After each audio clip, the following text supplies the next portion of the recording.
ya rabbal alamin. Puji dan syukur marilah kita panjatkan kehadirat Allah Subhanahu wa taala yang telah memberikan berbagai macam nikmat kepada kita, terutama nikmat iman dan Islam, ihsan, nikmat panjang umur, nikmat sehat walafiat. Bapak-bapak sehat, ibu-ibu sehat, alhamdulillah. Juga nikmat kesempatan, alhamdulillah wa syukurillah. Dengan nikmat-nikmat tersebut pada malam hari ini kita masih dapat berkumpul dan bermuajahah di majlis yang mulia ini dalam rangka mengikuti kegiatan zikir khotaman yang dilaksanakan setiap malam Jumat. Mudah-mudahan aktivitas kita pada malam hari ini, ibadah kita baik yang mahdhah maupun yang ghairu mahdhah dicatat oleh Allah sebagai amal ibadah kepadanya. Amin ya rabbal alamin. Salawat beriring salam semoga berkekalan kepada uswah kita, panutan kita, manusia pilihan, baginda Rasul Nabi kita Muhammad sallallahu alaihi wasallam, juga kepada para keluarganya, para sahabatnya, dan semoga tercurahkan kepada kita semua selaku umatnya. Amin ya rabbal alamin. Bapak-bapak, ibu-ibu, hadirin hadirat, ikhwan dan akhwat yang dimuliakan oleh Allah Subhanahu wa taala. Malam ini saya mendapat kehormatan dari pengurus LDTIN perwakilan Provinsi Jakarta untuk memberikan khidmat ilmiah. Mudah-mudahan apa yang nanti saya sampaikan meskipun hanya sedikit tapi mudah-mudahan akan membawa manfaat bagi kita semua. Amin. Dalam kesempatan ini, supaya kita tidak ngelantur ya, maka saya sengaja akan membacakan salah satu pasal yang ada di dalam kitab Minhajul Qasidin karangan Syekh Ahmad bin Abdurrahman bin Qudamah Al-Maqdisi, yaitu tentang mencari ilmu.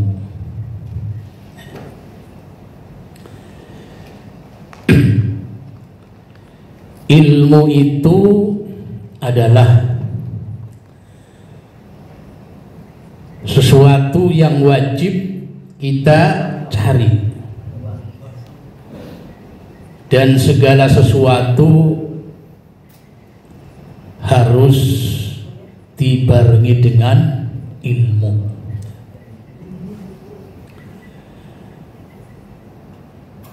Makanya Rasulullah Shallallahu Alaihi Wasallam bersabda dalam salah satu hadisnya yang datangnya dari Anas bin Malik radhiyallahu taala anhu, dari baginda Rasul Nabi kita Muhammad Shallallahu Alaihi Wasallam. Nabi bersabda, "Talabul ilmi faridatun ala kulli muslimin wa muslimatin." Jadi hadis ini sudah tidak asing lagi bagi kita. Ya. Kita sering mendengar setiap kali ada kajian, setiap kali ada majlis ta'lim, ya, kadang kiainya, ustadznya, ya membawakan hadis ini. Karena apa? Saking pentingnya ilmu. Di segala aspek kehidupan kita harus didasari dengan ilmu, apalagi ibadah. Dalam kitab Zubat, Ibnu Ruslan berkata, yang artinya barang siapa yang beramal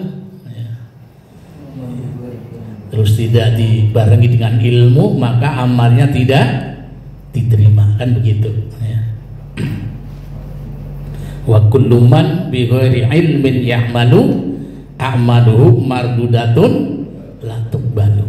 Makanya harus selalu ya diniati, harus didasari dengan ilmu. Sekecil apapun ibadah kita, ya, kalau diniati dengan ibadah, dibarengi dengan ilmu, insya Allah ibadah kita akan diterima. Ikhwan dan akhwat yang dimuliakan oleh Allah,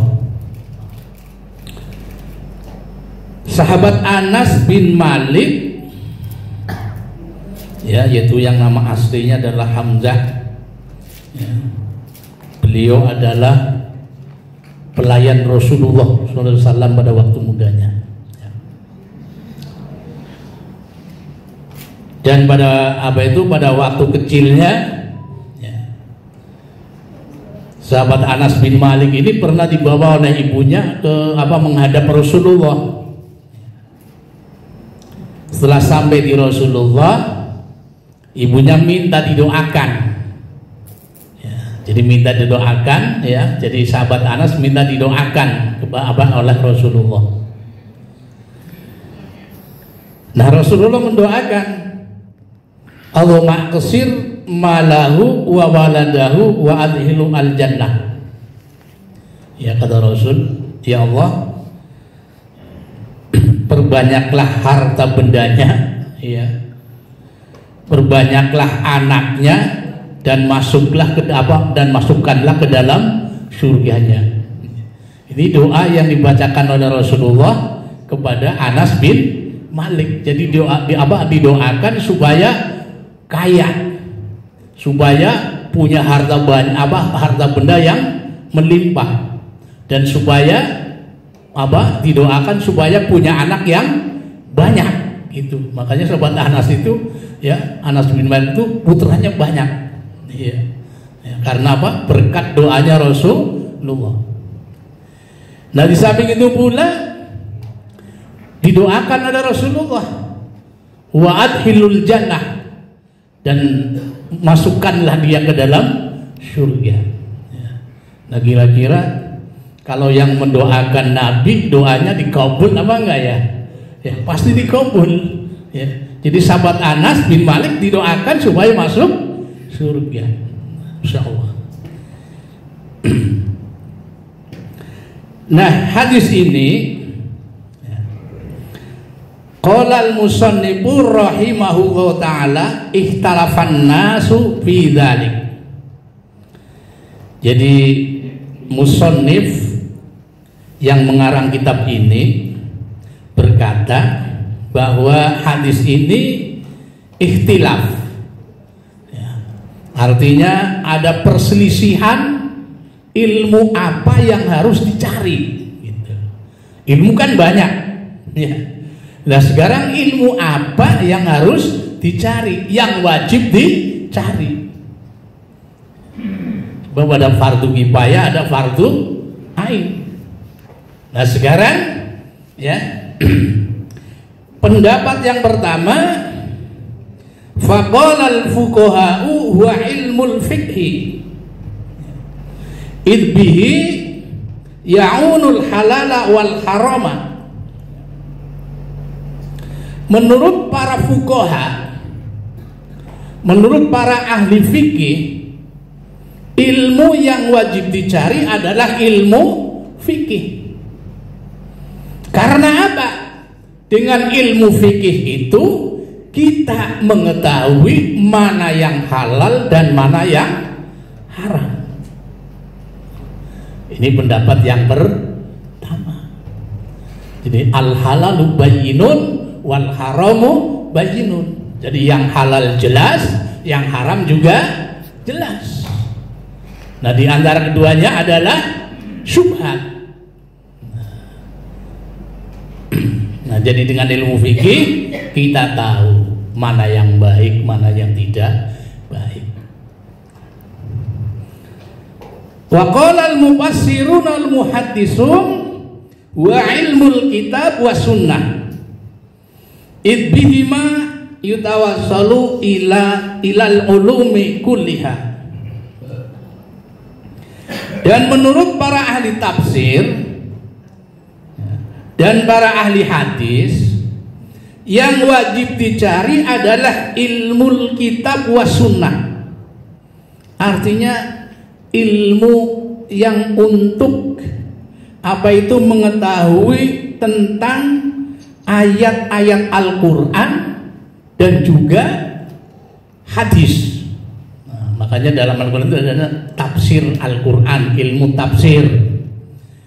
Dalam hadis ada yang namanya ilmu mustalahatul hadis. Nah, itu menurut para mufassirun dan para muhaddisun yang wajib dicari adalah ilmu itu. Jadi supaya tahu arti daripada Al-Quran dan arti-arti daripada hadis Nabi kita Muhammad Sallallahu Alaihi Wasallam.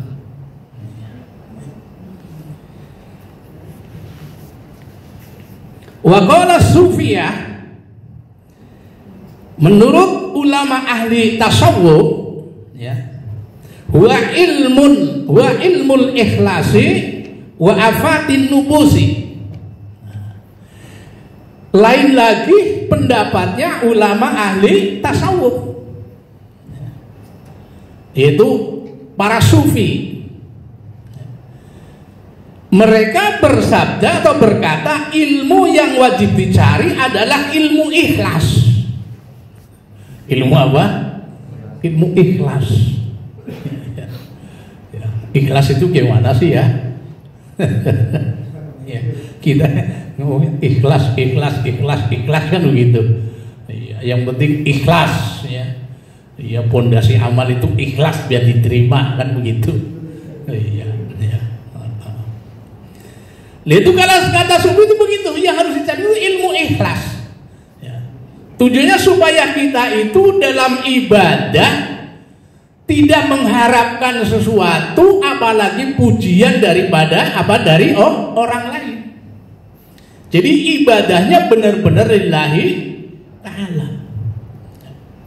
Seperti kita belajar zikir la ilaha illallah. Kita tidak punya rasa saya mau zikir la ilaha illallah sekian kali atau sekian ribu kali supaya bisa terbang atau supaya bisa ngilang umpamanya. Tidak ada. Jadi harus benar-benar lillahi ta'ala, ikhlas, tidak mempunyai rasa apa-apa, tidak mempunyai keinginan apa-apa. Kita hanya ingin mendapatkan ridho dari Allah. Begitu pula ibadah-ibadah yang lain. Sholat kita, puasa kita, haji kita, termasuk zikir kita.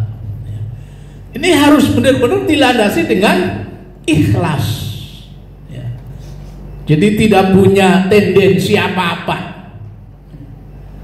Dan kadang-kadang ada yang zikir sekian supaya nanti kita dapat rezeki yang banyak. Itu namanya punya tendensi. Zikir ini biar kita dapat cewek yang cantik umpamanya.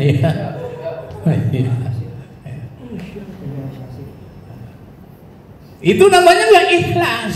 Kalau yang ikhlas itu benar-benar pada saat kita berzikir kepada Allah, tidak mengharapkan apa-apa, hanya ingin wusul kepada Allah Subhanahu wa ta'ala. Ya.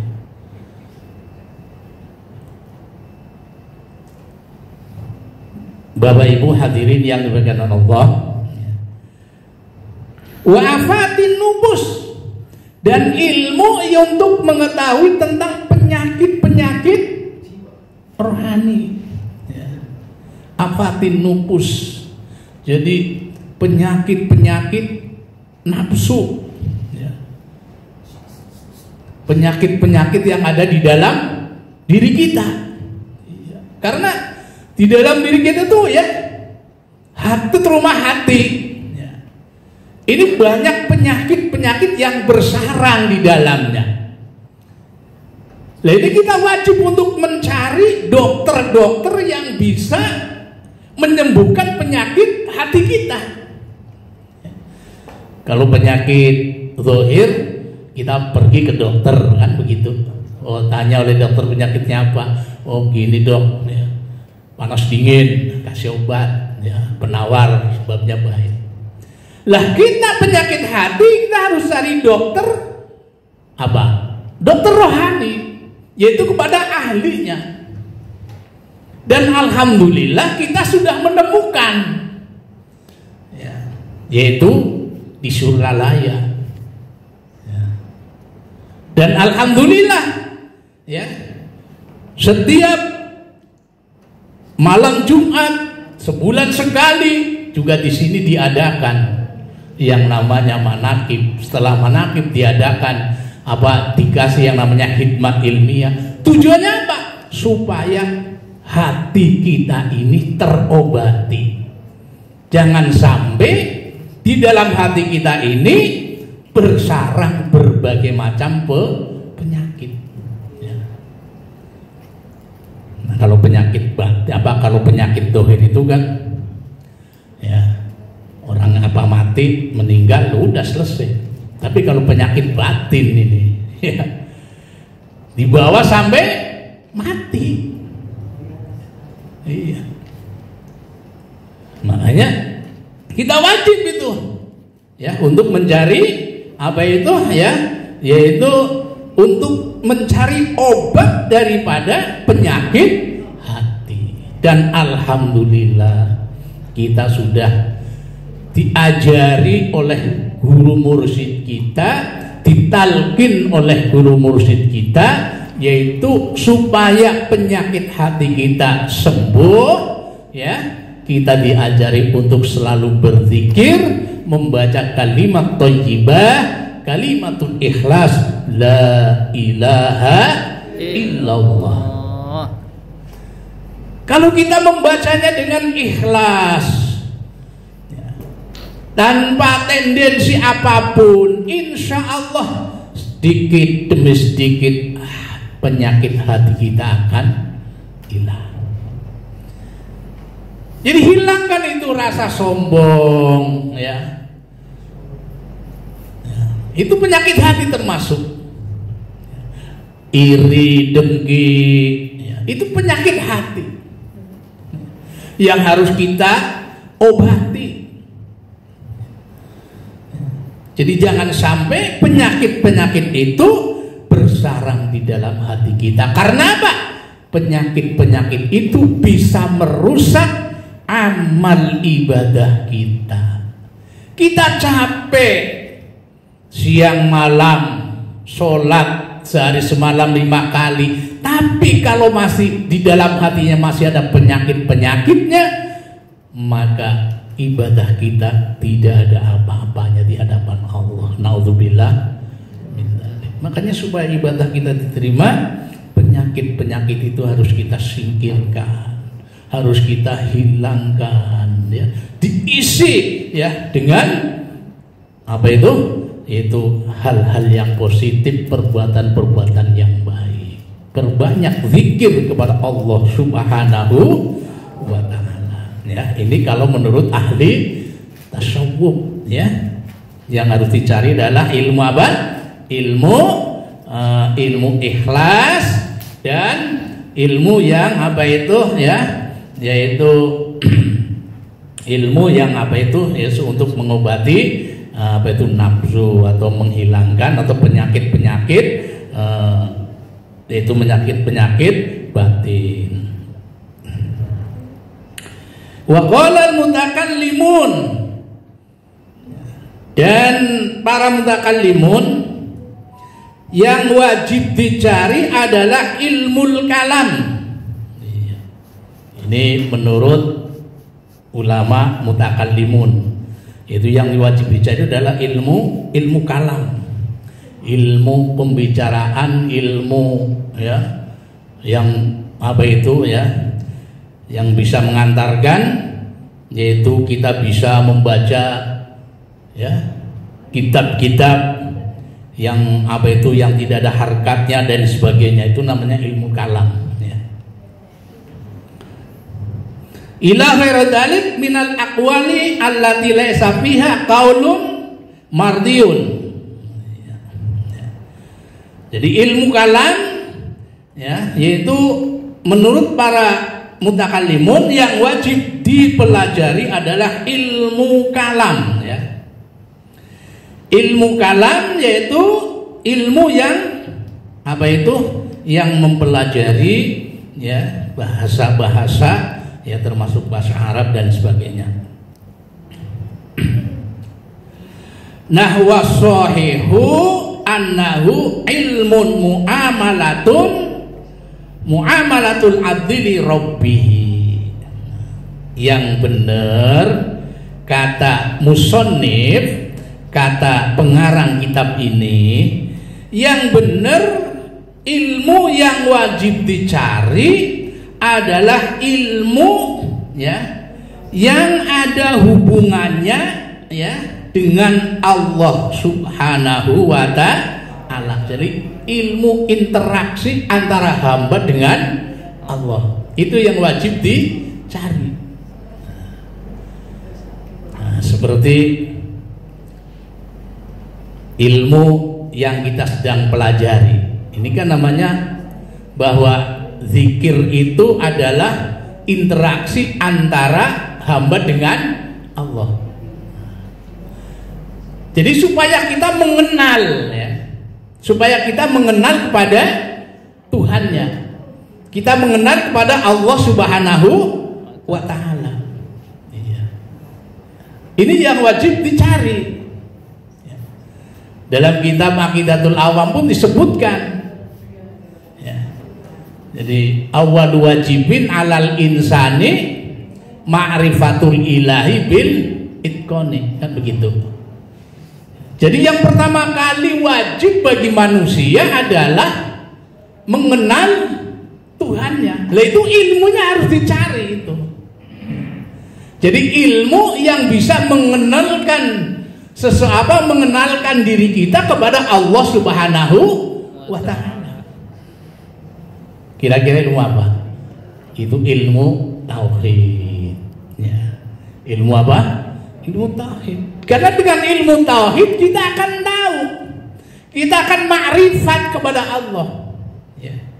Jadi ma'rifat di sini bukan kita melihat Allah secara langsung ya, musyahadah dengan mata telanjang. Bisa lewat akal pikiran kita, bisa dengan hati ya.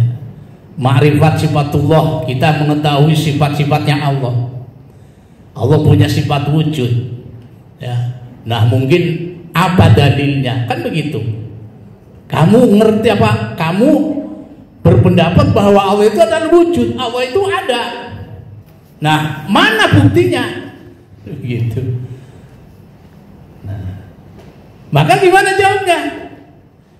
Ya, yaitu pakai dalil akli aja. Ya, pakai dalil akli. Ya. Apa? Itu adanya bumi, langit dan seisinya. Nah, bumi dan langit adalah ada yang menciptakan. Tidak mungkin bumi dan langit ini berdiri sendiri, kan begitu. Nah, adanya bumi dan langit inilah menunjukkan ada yang menciptakan. Siapa yang menciptakan? Yaitu Allah Subhanahu wa ta'ala. Nah itu namanya ma'rifat bil ma'rifatullah bil akli, dengan ya. Di samping dengan dalil-dalil akli, dalil-dalil yang diambil dari Al-Quran ya. Gitu. Itu wajib dicari itu ya. Jadi supaya kita mengerti tentang Tuhannya itu, supaya kita mengerti tentang Allah Subhanahu wa Ta'ala ya. Jadi jangan hanya apa itu ya, apa itu hanya ikut-ikutan saja iya. Ya. Kalau bisa itu dengan dalilnya ya. Supaya kita, iman kita itu supaya benar-benar ya tidak taklid ya kepada seseorang. Jadi ilmu ya yang betul kata pengarang kitab ini yaitu ilmun muamalatul abdi li rabbih, yaitu ilmu interaksi antara hamba dengan Allah Subhanahu wa Ta'ala ya. Makanya kita harus selalu mengaji gitu loh ya, harus selalu belajar lah ya. Di mana ada majlis ta'lim datang ya. Ya, tujuannya begitu supaya kita jangan sampai ya tidak berilmu, jangan sampai kita hanya taklid saja gitu ya. Hanya ikut-ikutan saja ya.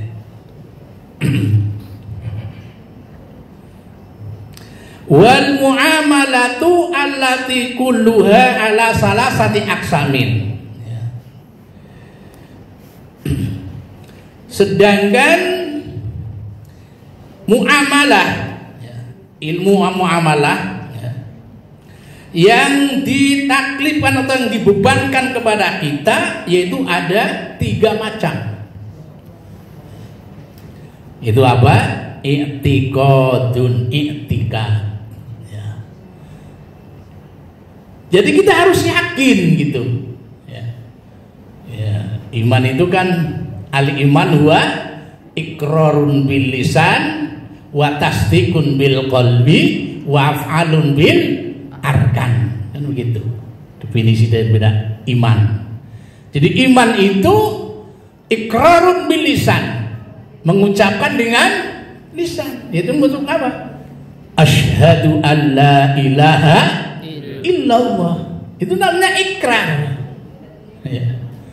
Wa asyhadu anna muhammadar rasulullah, itu ikrar namanya, pengakuan gampangnya. Jadi mengakui dengan lisannya, dengan lidahnya, dengan mulutnya, mengakui bahwa tidak ada Tuhan ya. Aku bersaksi bahwa tidak ada Tuhan yang wajib disembah illallah kecuali Allah. Itu namanya ikrar, namanya pengakuan seorang hamba.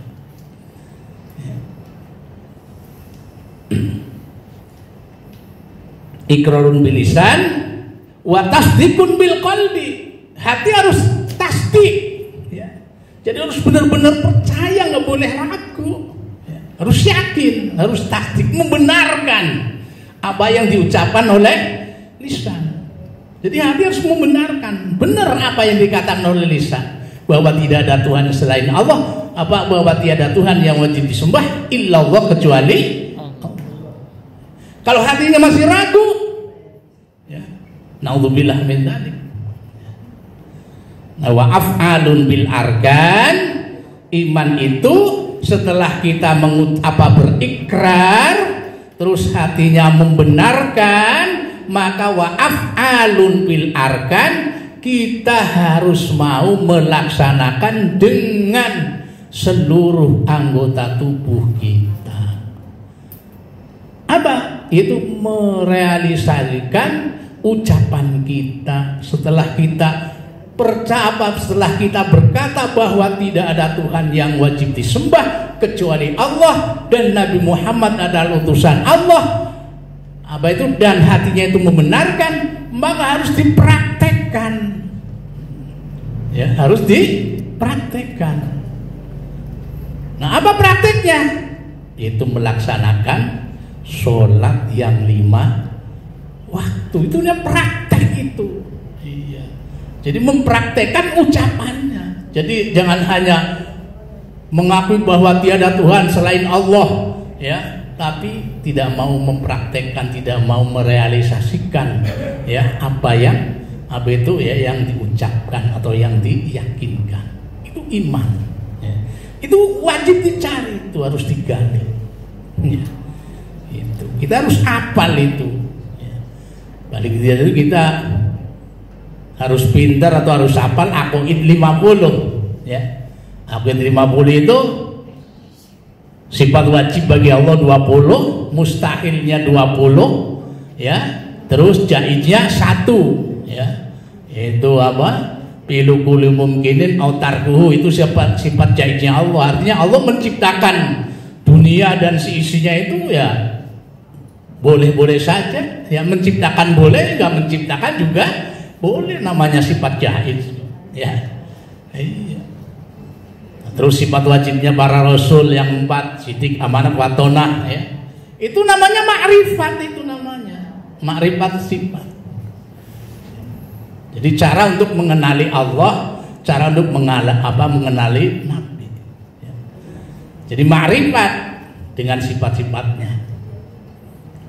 Nah, terus sifat apa? Sifat muhalnya, ya, sifat mustahil bagi Nabi, yaitu 4 lawannya sifat sidik, amanah, watonah, tabligh, itu lawannya itu, ya. Nah, terus apa? Jaiznya 1, yaitu al-aradul basariyah, ya. Jadi sifat-sifat kemanusiaan, ya. Jadi Nabi itu ya seperti kita, ya, makan, ya minum, ya tidur, ya punya istri, punya anak, ya. Itu namanya sifat-sifat manusia yang dimiliki oleh para Nabi. Itu jadi pas 50 yang orang Jawa bilang itu namanya aqaid 50. Ya, itu kita harus hafal itu. Ya. Wujud kita bakom kholafatul lil hawa disikiyamuhu binafsi wahdaniyat kudrat iradat ilmu hayat sama basor kalam qadiron muridan, ya, hayan aliman basiron mutaka liman, itu harus hafal.